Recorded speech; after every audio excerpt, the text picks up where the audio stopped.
VA's hospital projects behind schedule and way over budget. We're talking $260 million over budget in Las Vegas. The hospital in New Orleans, $370 million over budget. The hospital in Orlando, $362 million over budget. And a whopping $1 billion over budget in Denver. So what happens when we ask the head of construction about his $50,000 in bonuses? Do you think you deserve those bonuses in light of these GAO reports and these cost overruns and delays in construction? Congressman, I believe I've answered your question. No, sir, let me re-ask it. Do you believe you deserved these bonuses? It's either yes or no, or I refuse to answer the question. I will answer one more time. Those bonuses were not by my own doing. Those were from my superiors. Okay, he wouldn't answer the question, but I got a feeling our next guest will. Florida Congressman Jeff Miller is the chairman of the House Committee on Veterans Affairs. He joins us today from beautiful Pensacola, Florida. Good morning to you, Chairman.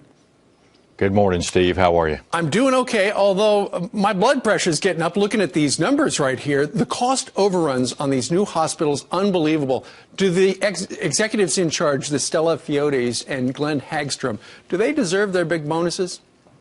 No, they don't deserve their bonuses, and they need to be fired. In fact, I am absolutely shocked that even if they aren't fired by the Secretary of the VA, that they don't just leave, because to be $1 billion over budget on one project, I can't understand why somebody could even walk around the building holding their head up. No kidding. You know, Chairman, if this was going on in the private sector, generally, when you are $1 billion over budget on one hospital in one town, that would be enough. But you add them all together, we're talking about some serious money here. Private sector, these people would have been canned a long time ago, wouldn't they?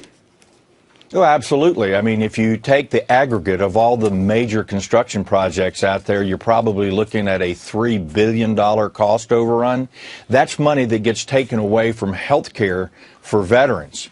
And we have been waiting and asking VA to give us a plan as to how they are going to resolve the issue that is confronting them in Denver. They won't give it to us. Oh, that's crazy. But didn't you guys pass a law to make it easier to hold people accountable? Yeah, last year during the scandal that broke in Phoenix, we actually said the senior executive level people could be fired at will.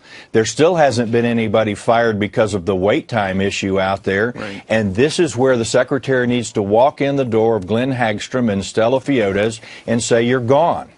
Who is it who's opposing accountability? I've read online and in news reports that it's some of the unions and it's some of the lobbyists for some of the top managers. They talk accountability, but when push comes to shove, nobody gets fired. Well, interestingly enough, the management associations will say, well, if you have that kind of accountability, we cannot recruit good quality people.